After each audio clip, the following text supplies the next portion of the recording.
Ang unang sulat ni Pablo kay Timoteo. Unang kabanata. Mula kay Pablo na apostol ni Kristo Jesus, ayon sa utos ng Diyos na ating tagapagligtas, at ni Kristo Jesus na ating pag-asa. Kay Timoteo na tunay kong anak sa pananampalataya. Sumaiyo nawa ang pagpapala, habag at kapayapaan buhat sa Diyos Ama at kay Kristo Jesus na ating Panginoon. Gaya ng itinagubiling ko sa iyo, bago ko pumunta sa Macedonia, ibig kong manatili ka sa Efeso upang sabihan mo ang ilang tao diyan na huwag magturo ng maling aral at huwag nilang pag-aksayahan ng panahon ng mga alamat at mahabang talaan ng mga angkan. Yan ay pinagmumulan lamang ng mga pagtatalo at hindi nakakatulong sa tao upang matupad ang plano ng Diyos sa pamamagitan ng pananampalataya. Ang layunin ng tagubiling ito ay upang magkaroon kayo ng pag-ibig na nagmumula sa pusong dalisay, malinis na budhi at tapat na pananampalataya. May ilang tumalikod sa mga bagay na ito at nalulong sa walang kabuluhang pakikipagtalo. Ibig nilang maging tagapagturo ng kautusan, gayong hindi naman nila nauunawaan ang kanilang sinasabi at ang kanilang ipinagpipilitang ituro. Alam naman natin ang kautusan mabuti kung ginagamit sa tamang paraan. Alalahanin nating ang kautusan ay hindi ginawa para sa mabubuting tao, kundi para sa mga walang kinikilalang batas at mga kriminal, para sa mga hindi kumikilala sa Diyos at mga makasalanan, para sa mga lapastangas sa Diyos at walang hilig sa kabanalan, para sa mga mamamatay tao at pumapatay ng sariling ama o ina. Ibinigay rin ang kautusan para sa mga mahihilig sa kahalayan at nakikiapid sa kapwa lalaki, para sa mga kidnapper, para sa mga sinungaling, at mga saksing hindi nagsasabi ng totoo. Ang kautusan ay ibinigay para sa lahat ng mga sumasalungat sa mabuting aral. Ang aral na ito'y ayon sa magandang balita na ipinagkatiwala sa akin ng dakila at mapagpalang Diyos. Nagpapasalamat ako sa ating Panginoong Hesukristo na nagbibigay sa akin ng lakas, dahil itinuring niya akong karapat-dapat na maglingkod sa Kanya. Kahit na noong unay nilapastangan, inusig at nilait ko siya. Sa kabila nito'y nahabag sa akin ng Diyos, sapagkat hindi ko nalalaman ang aking ginagawa noong ako'y hindi pa sumasampalataya. Sumagana sa akin ang kagandahang loob ng ating Panginoon at ipinagkaloob niya sa akin ang pananampalataya at pag-ibig na natatagpuan sa ating pakikipag-isa kay Kristo Jesus. Totoo ang pahayag na ito at dapat paniwalaan ng lahat, na si Kristo Jesus ay dumating sa sanlibutan upang iligtas ang mga makasalanan, at ako ang pinakamasama sa lahat. Ngunit akong pinakamasama ay kinahabagan upang ipakita ni Kristo Jesus kung gaano siya katiyaga at maging halimbawa ito sa mga sasampalataya at bibigyan ng buhay na walang hanggan. Purihin natin at walhatiin magpakailanman ang iisang Diyos, Haring walang hanggan, walang kamatayan at di nakikita. Amen. Timoteo, anak ko, ang mga bagay na ito'y itinatagubilin ko sa iyo ayon sa mga pahayag na sinabi tungkol sa iyo, upang sa pamamagitan ng mga ito ay masiglakan makipaglaban. Nataglay ang matibay na pananampalataya at malinis na budhi. May mga taong hindi sumunod sa kanilang budhi, at dahil dito, ang pananampalataya nila ay natulad sa isang barkong nawasak. Kabilang sa mga iyon sina Himeneo at Alejandro. Kaya ipinaubaya ko na sila kay Satanas upang matigil na kanilang paglapastangan sa Diyos. Ikalawang kabanata. Una sa lahat, ipinapakiusap kong idulog ninyo sa Diyos ang inyong mga kahilingan, panalangin, pagsamo, at pasasalamat para sa lahat ng tao, at para sa mga hari at may kapangyarihan, upang tayo makapamuhay ng tahimik, payapa, marangal, at may kabanalan. Yan ang mabuti at nakalulugod sa Diyos na ating tagapagligtas. Ibig niyang ang lahat ng tao ay maligtas at makaalam ng katotohanan ito. Iisa ang Diyos at iisa ang tagapamagitan sa Diyos at sa mga tao, ang taong si Kristo Jesus, na naghandog ng kanyang buhay upang tubusin ang lahat. Ang katotohanan ito ay pinatunayan sa takdang panahon.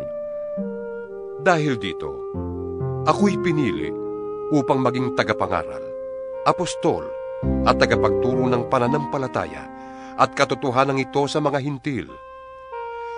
Totoo ang sinasabi kong ito at hindi ako nagsisinungaling. Ibig kong ang mga lalaki sa lahat ng dako ay manalangin ng may malinis na puso, walang sama ng loob at galit sa kapwa. Ang mga babae naman ay dapat maging mahinhin, maayos at maingat sa pananamit at ayos ng buhok. Ang maging hiyas nila'y hindi ang mamahalin at mararangyang damit, mamahaling alahas na ginto o perlas. Sa halip, ang maging gayak nila ay mabubuting gawa, gaya ng nararapat sa mga babaeng itinuturing na makadiyos. Ang babae ay kailangang tumahimik sa panahon ng pagpupulong ng iglesia at lubos na pasakop. Hindi ko sila pinapayagang magturo o mamuno sa lalaki, kundi dapat silang tumahimik, sapagkat si Adan ang unang nilalang bago si Eva. At hindi si Adan kundi si Eva ang nadaya at nagkasala. Ngunit maliligtas ang babae sa pagsisilang ng sanggol kung magpapatuloy siya sa pananampalataya, pag-ibig, kabanalan at maayos na pamumuhay. Ikatlong kabanata. Totoo ang pahayag na ito, na ang nagnanais na maging tagapangasiwa sa iglesia ay naghahangad ng mabuting gawain. Kaya nga, ang isang tagapangasiwa ay kailangang walang kapintasan. Isa lamang ang asawa, marunong magpigil sa sarili, maingat, kagalang-galang, bukas ang tahanan sa iba, at may kakayahang magturo. Hindi siya lasenggo, hindi marahas, kundi mahinahon, hindi mahilig makipag-away, at hindi maibigin sa salapi. Dapat, mahusay siyang mamahala sa sariling pamilya, iginagalang at sinusunod ng kanyang mga anak. Sapagkat paano siya makapangangasiwa ng maayos sa iglesia ng Diyos kung hindi niya maiayos ang sarili niyang pamilya? Kailangang siya matagal ng mananampalataya, sapagkat kung hindi, baka siya maging palalo at mapahamak na gaya ng dyablo. Bukod dito, kailangang siya may mabuting patotoo sa paningin ng mga hindi sumasampalataya upang di siya mapintasan at hindi mahulog sa bitag ng dyablo. Ang mga tagapaglingkod naman ay dapat ding maging kagalang-galang, tapat mangusap, hindi lasenggo, at hindi sakim sa salapi. Kailangan sila'y tapat sa pananampalataya na ating ipinapahayag at may malinis na budhi. Kailangang subukin muna sila, at kung mapatunayang sila'y karapat-dapat, ay saka sila gawing tagapaglingkod. Gayon din naman, ang mga babaeng tagapaglingkod ay dapat na maging kagalang-galang, hindi tsismosa, mapagtimpi, at matapat sa lahat ng mga bagay. Ang mga tagapaglingkod sa iglesia ay dapat isa lamang ang asawa at maayos mga siwa sa kanyang mga anak at sambahayan. Ang mga tagapaglingkod na tapat sa tungkulin ay iginagalang ng mga tao at buong tiwalang makapagpapahayag tungkol sa pananampalataya kay Kristo Jesus. Umaasa akong magkikita tayo sa lalong madaling panahon. Ngunit isinulat ko ang mga ito upang kung hindi ako makarating agad, ay malaman mo kung anong dapat na maging ugali ng mga taong kabilang sa sambahayan ng buhay na Diyos sa iglesia na haligi at saligan ng katotohanan. Hindi maikakaila na napakadakila ng hiwaga ng ating relihiyon.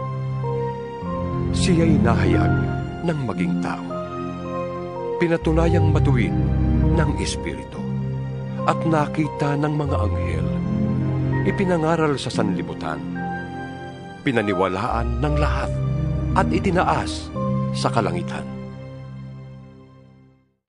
Ika-4 na kabanata. Maliwanag ang sinasabi ng Espiritu na sa mga huling araw ay iiwan ng ilan ang pananampalataya. Susunod sila sa mga mapanlinlang na espiritu at sa mga turo ng mga demonyo.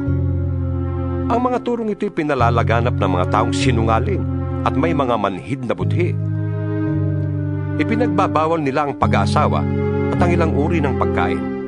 Mga pagkaing nilikha ng Diyos upang kaining may pasasalamat ng mga mananampalataya at nakakaunawa ng katotohanan. Ang lahat ng nilikha ng Diyos ay mabuti at walang dapat ipalagay na masama. Sa halip ay dapat tanggaping may pagpapasalamat, sapagkat ang mga ito'y nililinis ng salita ng Diyos at ng panalangin.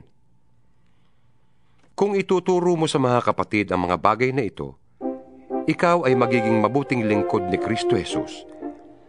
Maipapakita mong pinalakas ka ng mga turo tungkol sa pananampalataya at sa mabuting aral na iyong sinusunod. Huwag mong pag-aksayahan ng panahon ang mga alamat na walang halaga. Sa halip, magsanay ka sa kabanalan. May pakinabang sa pagpapalakas ng katawan, ngunit ang pagsasanay sa kabanalan ay mapapakinabangan sa lahat ng paraan, sapagkat ito'y may pangako hindi lamang sa buhay na ito ngayon, kundi maging sa buhay na darating. Totoo ang salitang ito at dapat paniwalaan ng lahat. Dahil dito, nagsisikap tayo at naghihirap, sapagkat umaasa tayo sa Diyos na buhay at siyang tagapagligtas ng lahat ng mga tao, lalo na ng mga mananampalataya. Ituro mo't ipatupad ang lahat ng ito. Huwag mong hayaang hamaking ka ninuman dahil sa iyong kabataan. Sa halip, sikapin mong maging halimbawa sa mga mananampalataya sa iyong salita, ugali, pag-ibig, pananampalataya, at malinis na pamumuhay. Habang wala pa ako riyan, iukol mo ang iyong panahon sa pagbabasa ng kasulatan sa harap ng mga tao, sa pangangaral at sa pagtuturo. Huwag mong pababayaan ang kaloob ng Espiritu Santo na ibinigay sa iyo ng magsalita ang mga propeta at ipatong sa iyo ng mga pinuno ng iglesia ang kanilang kamay. Isagawa mo ang mga ito at pag-ukulan mo ng panahon upang makita ng lahat ang iyong pag-unlad. Pakaingatan mo ang iyong pagkilos at pagtuturo. Patuloy mong gawin ang mga bagay na ito upang maligtas ka, pati na ang mga nakikinig sa iyo. 5 Kabanata. Huwag mong pagsasalitaan ng marahas ang lalaking nakatatanda sa iyo, kundi paalalahanan mo siya na parang sarili mong ama. Pakitunguhan mo namang parang kapatid ang mga nakababatang lalaki. Ituring mong parang sariling ina ang matatandang babae, at pakitunguhan mo ng buong kalinisan ang mga kabataang babae na parang mga kapatid. Igalang mo ang mga biyudang walang ikabubuhay. Subalit, kung ang isang biyuda ay may mga anak o apo, sila ang unang dapat kumalinga sa kanya bilang pagtanaw ng utang na loob, sapagkat ito'y nakalulugod sa Diyos. Ang tunay na biyuda ay iyong nag-iisa na sa buhay, at tanging sa Diyos lamang umaasa, kaya't patuloy siyang nananalangin sa araw at gabi. Samantala, ang biyudang nabubuhay sa kalayawan ay maituturing ng patay. Ipatupad mo sa kanila ang utos na ito upang walang maisumbat sa kanila ang sinuman. Ang sinumang hindi kumakalinga sa kanyang mga kamag-anak, lalo na sa mga kabilang sa kanyang pamilya, ay tumatalikod sa pananampalataya at mas masama pa sa isang di mananampalataya. Ang biyudang dapat isama sa listahan ng tutulungan ay iyong di bababa sa 60 taong gulang. Minsan lamang nag-asawa, kilala sa paggawa ng kabutihan, nagpalaki ng maayos sa kanyang mga anak, magiliw tumanggap sa nakikituloy sa kanyang tahanan, naglingkod ng may kababaang loob sa mga kapatid sa Panginoon, tumulong sa mga nangangailangan at inialay ang sarili sa paggawa ng mabuti. Huwag mong isasama sa listahan ng mga biyuda ang mga bata pa, sapagkat kapag nag-aalabag ka nilang pagnanasa, mapapalayo sila kay Kristo at mag-aasawang muli. Sa gayon, nagkakasala sila dahil sa hindi pagtupad sa una nilang pangako kay Kristo. Sila'y nagiging tamad at nag-aaksaya ng panahon sa pangangapit bahay. At sila'y nagiging tsismosa, mahiling makialam sa buhay ng may buhay at madaldal. Kaya't para sa akin, mabuti pang sila'y mag-asawang muli, magkaanak at mag-asikaso ng tahanan, upang ang ating kaaway ay hindi magkaroon ng pagkakataong mapintasan tayo, sapagkat may ilan ng biyudang nailigaw ni Satanas. Kailangang alagaan ng babaeng mananampalataya ang mga kamag-anak nilang biyuda, nang hindi sila maging pabigat sa iglesia. Sa gayon, ang aalagaan ng iglesia ay yun lamang mga biyudang walang ibang inaasahan. Ang mga pinunong mahusay mamahala ay karapat-dapat tumanggap ng dobling paggalang, lalo na ang mga masigasig sa pangangaral at pagtuturo ng salita ng Diyos. Sapagkat sinasabi ng kasulatan, huwag mong tatalian ang bibig ng baka habang ginagamit sa pag-iik. Nasusulat din, ang manggagawa ay karapat-dapat bayaran.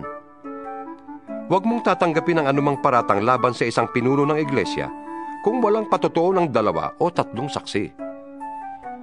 Pagsabihan mo sa harap ng lahat ang sino mang ayaw tumigil sa paggawa ng masama para matakot ang iba. Sa harap ng Diyos at ni Kristo Jesus at ng kanyang mga banal na mga anghel, iniuutos kong sundin mo ang mga bagay na ito nang walang kinikilingan o itinatangi. Huwag mong ipapatong agad ang iyong kamay sa sino man upang bigyan ito ng kapangyarihang mamahala. Ingatan mong huwag kang masangkot sa kasalanan ng iba. Manatili kang walang dungis. Huwag tubig lamang ang iyong iinumin. Uminom ka rin ng kaunting alak para sa iyong sikmura at dahil sa iyong madalas na pagkakasakit. May mga taong lantad na ang kasalanan bago pa humarap sa hukuman. At meron din namang ang kasalanan ay huli na kung mahayag. Gayon din naman, may mabubuting gawa na madaling mapansin. Ngunit, kung hindi man mapansin agad, ito'y hindi malilihim habang panahon. Ika-6 na kabanata. Ang mga alipin ay dapat magpakita ng buong paggalang sa kanilang mga amo para walang masabi laban sa pangalan ng Diyos at sa ating mga aral. At kung ang kanila namang amo ay kapwa nila Kristiyano, hindi sila dapat magkulang ng paggalang sa mga ito sa dahilang sila'y magkapatid sa pananampalataya. Dapat pa nga nilang pagbutihin ang kanilang paglilingkod sapagkat ang pinaglilingkuran nila ay kaisa sa pananampalataya at pag-ibig. Ituro mo't ipatupad ang mga bagay na ito. Kung nagtuturo ang sino man ng ibang turo at di sang-ayon sa mga tunay na salita ng Panginoong Hesukristo at sa mga aral tungkol sa kabanalan, siya ay nagyayabang, ngunit walang nalalaman. Sakit na niyang manuligsa at makipagtalo tungkol sa mga salita. Bagay na humahantong sa inggitan, alitan, kutsaan at pagbibintang. Mahilig din siya makipagtalo sa mga taong liko ang pag-iisip at di kumikilala sa katotohanan. Akala ng mga ganitong tao ay paraan ng pagpapayaman ng relihiyon. Kung sa bagay, malaki nga ang mapapakinabang sa relihiyon kung ang tao ay marunong masiyahan. Wala tayong dalang anuman sa sanlibutan at wala rin tayong madadalang anuman pag-alis dito. Kaya, dapat na tayong masiyahan kung tayo'y may kinakain at may isinusuot. Ang mga nagnanasang yumaman ay nauhulog sa tukso at nasisilo sa bitag ng masasamang hangaring magtutulak sa kanila sa kamatayan at kapahamakan. Sapagkat ang pag-ibig sa salapi ay ugat ng lahat ng kasamaan.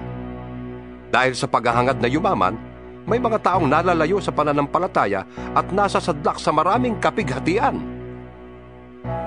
Ngunit ikaw na lingkod ng Diyos, umiwas ka sa mga bagay na ito. Sikapin mong mamuhay ng matuwid, may kabanalan, pananampalataya, pag-ibig, pagtitiis at kahinahunan. Ipaglaban mo ng puspusan ng pananampalataya. Manangang kang mabuti sa buhay na walang hanggan dahil diyang katinawag ng Diyos nang ipahayag mo sa harap ng maraming saksi ang iyong pananalig kay Kristo. Hindi uutos ko sa iyo, sa ngalan ng Diyos na nagbibigay buhay sa lahat, at sa harap ni Kristo Jesus na nagbigay ng mabuting patotoo kay Poncio Pilato. Sundin mong mabuti ng may katapatan ang mga iniutos sa iyo hanggang sa pagbabalik ng Panginoong Hesukristo.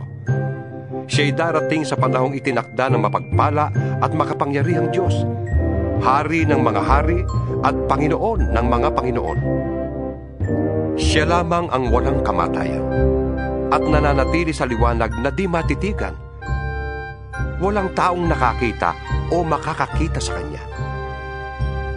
Sa Kanya ang karangalan at kapangyarihang walang hanggan. Amen. Ituro mo sa mayayaman na huwag silang magmamataas at huwag silang umasa sa kayamanang lumilipas, kundi sa Diyos na masaganang nagbibigay ng lahat ng ating kailangan upang tayo'y masiyahan. Turuan mo silang gumawa ng mabuti at magpakayaman sa mabuting gawa. Maging bukas palad at matulungin sa kapwa. Sa gayon, makakapag-impok sila para sa matatag na hinaharap at makakamtan nila ang tunay na buhay. Timoteo, pakaingatan mo ang ipinagkatiwala sa iyo. Iwasan mo ang mga usapang walang kabuluhan at ang likong pangangatwiran. Dahil sa kanilang pagmamarunong, may mga taong nalihis sa pananampalataya. Pagpalain nawa kayo ng Diyos.